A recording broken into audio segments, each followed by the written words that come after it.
consejo, consejo, ma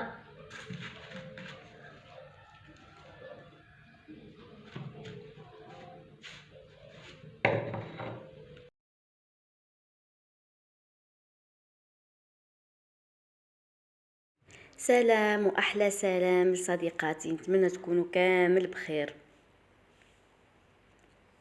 بعد ما فصلنا هذيك القندورة على القيس، ما استعملنا لا قياس لا ارقام لا متر لا حتى حاجه. حطينا القيس تاعنا. هذيك الطريقه حبيت نقول لكم بلي مش غير مبتدئات يستعملوها، خياطات كبار. كنا بكري تدي تصديره تاعك تدي لها معها القيس، تخيط لك 7 قناضر، الايفازي والسيغطاي السواري وكل شيء تاع القطيفه تاع الشتاء تاع الصيف، منها تخرج لك كلش. درك رايحين نديرو ننتقل لمرحله تبطين. اول حاجه رسمنا فصلنا الرقبه الاماميه على الخلفيه. درك نرسمو الاماميه تاعنا. درنا لها لافيزلين باه تجي واقفه وماشي متعرضلكش. درت هبط ب 16 سنتيم. كاين خاصه تاع الصيف يديروا 20 سنتيم. القناضر كامل بصفه عامه. احنا ما درناش 20 على خاطر كي نديروا لا فورم قلنا تسوتيا هذيك التكميشه راح تزيد تهبط لنا شويه. الصدر راح يزيدك الرقبه تزيد تهبط شويه. درت هبطوا ب 16 سنتيم فقط ونقصوا ومن بعد نبطنوا. حبيباتي هاد القندوره خيطها بالابره والخيط فقط. والله تأمنوا اي واحد ما راحش يصدق بلي بالابره والخيط. لازم يكون الخيط على 4، لازم يكون نفس اللون تاع القندوره، لازم يكون النفذات قراب من بعضهم، خاصه اللي من الفوق. اللي من التحت ممكن كده تدخلي من التحت كبري، لكن من الجهه الفوقانيه صغري النفذه تقريبا في نفس النقطة اللي تخرجي منها الإبرة دخلي. كذلك نصيحة، لكن خيطتي كيفي بالإبرة والخيط ما كانش عندك ماشينة، في الدورات مثلا اللي هي في الدورة تاع الرقبة، لازمك كي توصلي تما لازمك تعقدي الخيط وتكملي، مش تدوريه تكملي الخياطة سير داير، لا كي توصلي اي انحناء لتما غرزي الابره تاعك، عقديها دخلي وخرجي وعقديها وكملي طلعي الجهه الاخرى. هذه هي حبيبتي اذا كنتي خيطتي بالابره والخيط مثلي. اذا كنتي بالماشينه نفس الطريقه في كل شيء. انما انا كندورو في ما عنديش الماشينه ما جبتهاش وسافرت لبعيد. كذلك قلت لكم كريت في الدار ما لازمش ندير الحس على الجيران تاعي والماشينه تاعي ما دير الحس. هذا ما كان.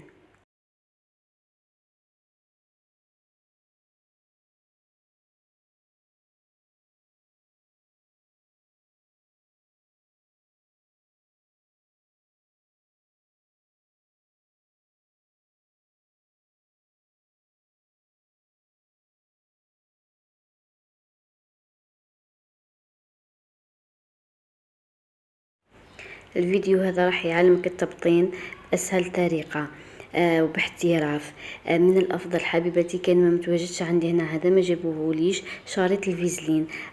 راح نشوف الطريقه في كي نبطن لكم. رايحين تخيطوا تحطوها بين التبطين والقماش وتخيطوه مع التبطين. كي نقلبوا التبطين الجهه الخلفيه نعقبوا عليها بالمكواة راح يلصق لنا التبطين في القندوره ويجي هايل. يعني سواء بالماشينه او بخياطه اليد. بالماشينه تقدري تزيدي تعاودي الخياطه على التبطين ساير داير تمشي بمقدار مثلا سنتيم ولا 2 وتعاودي باه ما يتقلبلكش التبطين تاعك ويظهر لك تلبس القندوره. انا مقدرتش نعاود الخط بالابره والخيط، لكن لصقته بالشريط الفيزلين. هذاك شريط الفيزلين راهو نعمه يا البنات، يلصق من جهتين، يلصق لك اي حاجه حبتها مثلا تبطين كفه خفيفه ما تقدري تكفيها ومن بعد عاودي فوقها بالخيط. راح نزيدو تشوفوا الفائده تاعو بزاف في الحزام، فيديو الحزام. وكذلك في هذا الفيديو تبطين الكم تاعنا درناه راهو كم طوندونس، يجي مشقوق ويجي عريض ويجي باين كي تلبسيه الجهه الداخليه تاعو تيجي تبان. بطنتو درتلو تبطين رائع بهذا الشريط الفيزلين، عنده استعمالات روعة. يعني هو رولة تاعو ب25,000. تحكم لك ما شاء الله، يعني لازم ما تستغنيش عليها. شريط الفيزلين، المكوات، الدبابيس اذا امكن، هذيك شريط القياس، الميترا هذيك، هادو يعني ما تستغنيش عليهم. ها واش راكم تشوفوا الماشينه واستغنيت عليها. نقدر نخيط خاصه حاجه تاعي ولا لداري، وراح فيما بعد نزيد نخيط معاكم حتى ينوب ربي ونتلاقى بالماشينه تاعي.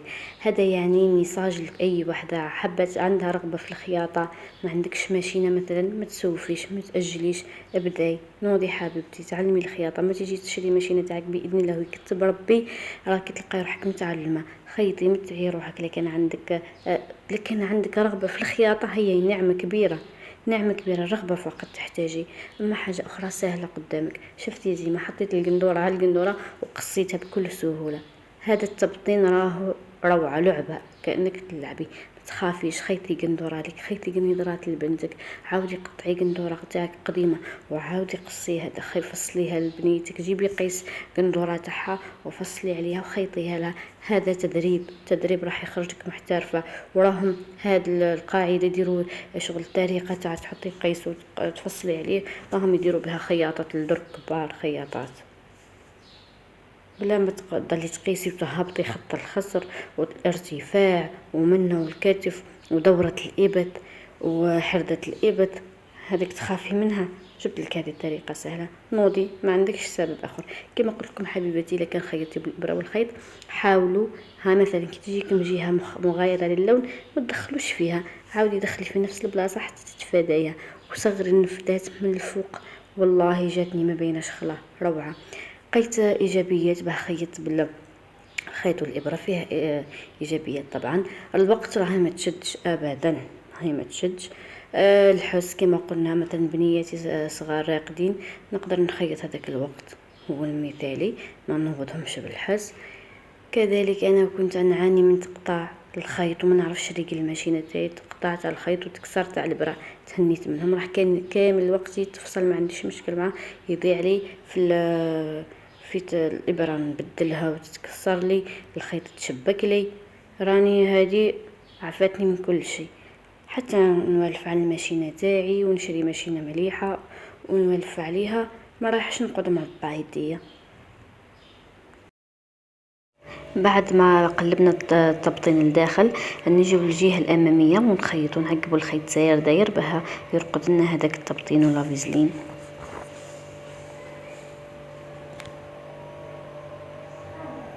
الطريقه ان شاء الله راهي موضحه، ما كان لها نكثر عليكم الهضره.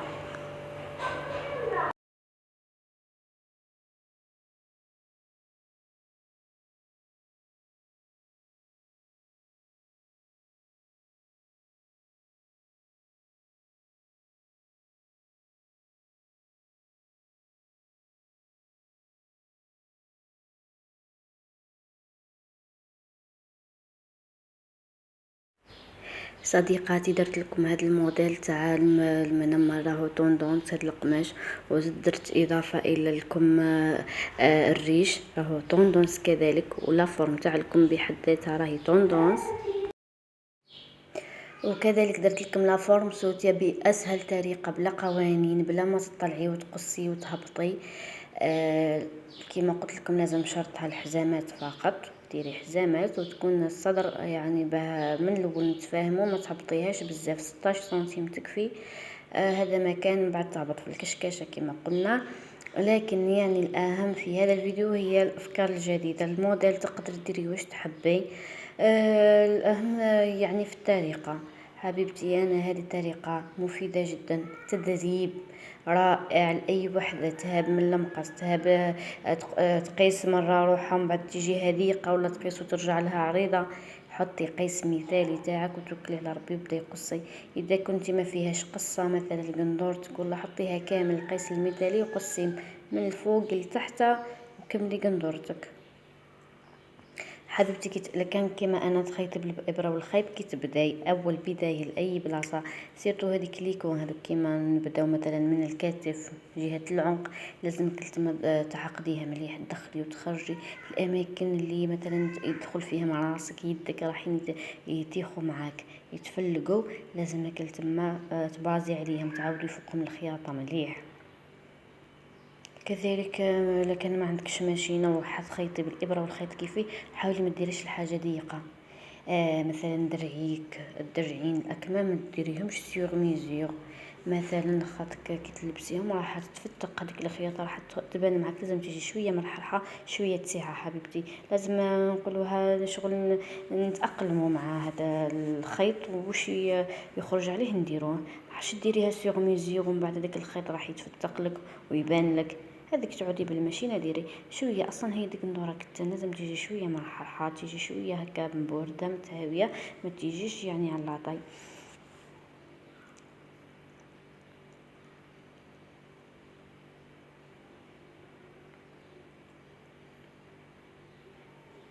انا نقصو لافيزلين تاعنا باه يخلينا نديرو هذيك الكشكاشه في الصدر براحتنا وتيجي باينه.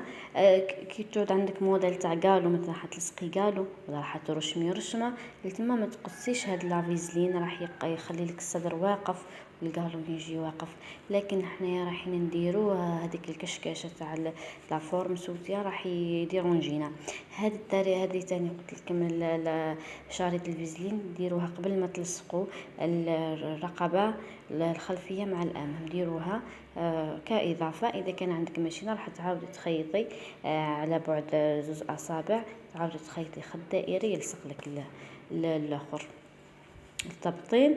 هنا رايحة نسجف نبطن الكم تاعنا كما قلت لكم. حاولوا توجدوا قطعتين حق هذيك المسافة اللي راح تبان لك. انا قطعه راني لقيتها واجده وقصيتها برك، وقطعه الاخرى ما كفانيش القماش لقمت له قطعتين حتى وجدت حق هذاك ليسباس اللي راح نبطن. شوفوا الطريقه هذه جيده جدا. خيطت التبطين مع القماش وخيط بيناتهم شريط الفيزلين. كي نقلب يا اختي ونحدد يجي لاصق هذاك التبطين، ما يجيش مفاوق على خوه، ما يجيش متباعد على خوه، يجي كانه طبقه واحده من القماش.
راني تتخيط من الجهة العلوية، درت خط هك بالخيط والإبرة، جا ما باين، شوفوا كيفاه مش باين، تحكمت به شوية.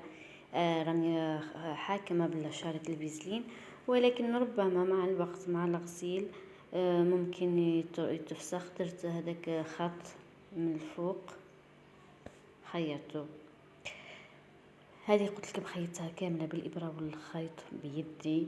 ممكن فيما بعد رايحه كي نروح رايحه نعاود فوقها بالماشينه، ممكن لا، ممكن راح نخليها هكا فقط، لانه ولا فرق، صدقوني ولا فرق.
صحاباتي هنا راح نخدم الحزامات اللي يجيو على جنب. قلنا يشدوا لنا هذيك الكتان يجي يهبط شويه نسبق ليه لا يهبط برك نديروا لا فورم تاع سوتيا. راح نحطوا فيه فيديو وحده باه ما يجيناش الفيديو طويل. راح نحط الحزامات كيف خدمتهم بلا ماشينه بالنسبه اللي ما عندهمش الماشينه تاع الخياطه وكيف يجي مفيني وواقف. كذلك اللي عنده ماشينه يقدر يتبع الخطوات هذه. بالنسبه للمكان الوضع تاعو من الاحسن نحطه في الجزء العلوي قبل ما نغلقوا هذيك فتحه الخط الخصر نحطوه تما حبيبتي. هو المكان الافضل اللي راح يشد ويجي لا تيجي لا فورم هايله.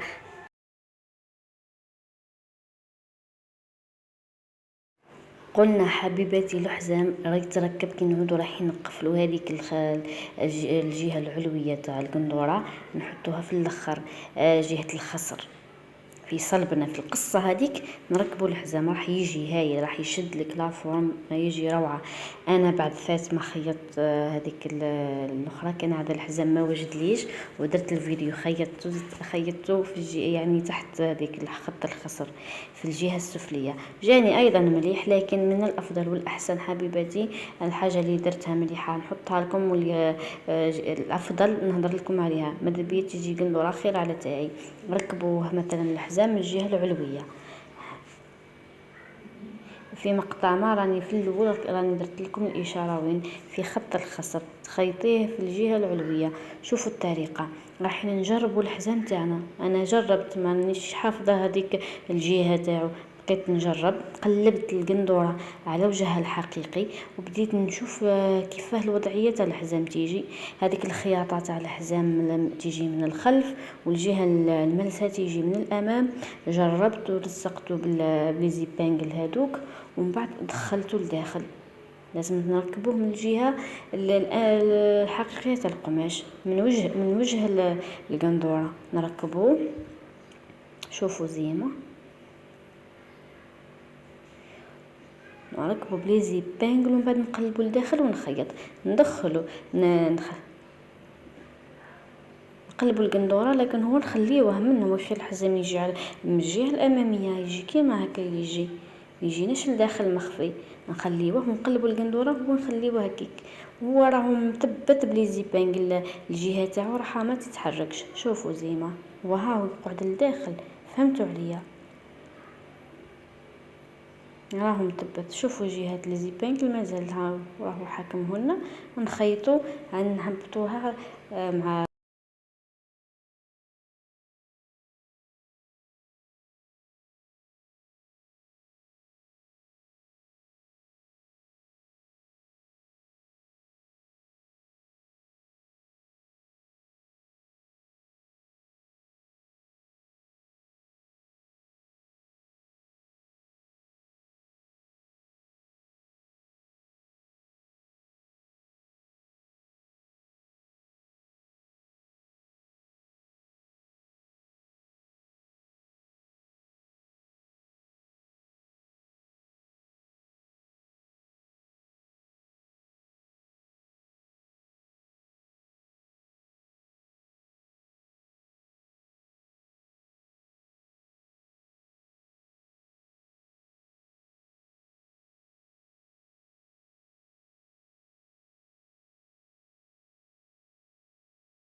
هاي ليكم القندوره تاعنا وجدت. درنا كل شيء، فصلنا، خيطنا، ركبنا الحزام، بطلنا. وشي ما زالت لنا مثلا لا فينيسيون. مثلا عندك كان بيزو او حاجه ما تسنصرش، ما حكيناش. كان مثلا قماش، جيبوا شمعه او هذه البريكي وديروا شويه، عقبوا عليها، راح يتكمش هذاك الخيط. هذه بقى الطريقه الاولى. الطريقه الثانيه، راح كي تخلي مسافه تاع خياطه شويه كبيره، تقدري تكفيها بهذه الطريقه، تدخلي جهه من وجهه من وتحكميهم مع بعض، راح تيجي كذلك نظيفه خدمتك من الداخل. واذا كنتي مزروبه او ما قدرش تزيدي تخيطي، ديري بالبريكي شويه، ديري شغل حرقي هذيك الزوائد. هذا مكان. هذا بالنسبه لافينيسيو تاع القندوره بالابره والخيط. هذا تقدر ديريها حتى بالماشينه كي يعود ما عندكش سورجي، تقدر ديريها كيما هكا. هاي عقبت خيط خفيف على الاكمام فقط، كانوا عندي المسافه اللي خليتها كبيره. الجوانب ما خليتش مسافه، ما قدرتش نخيط، درتهم بالبريكي فقط.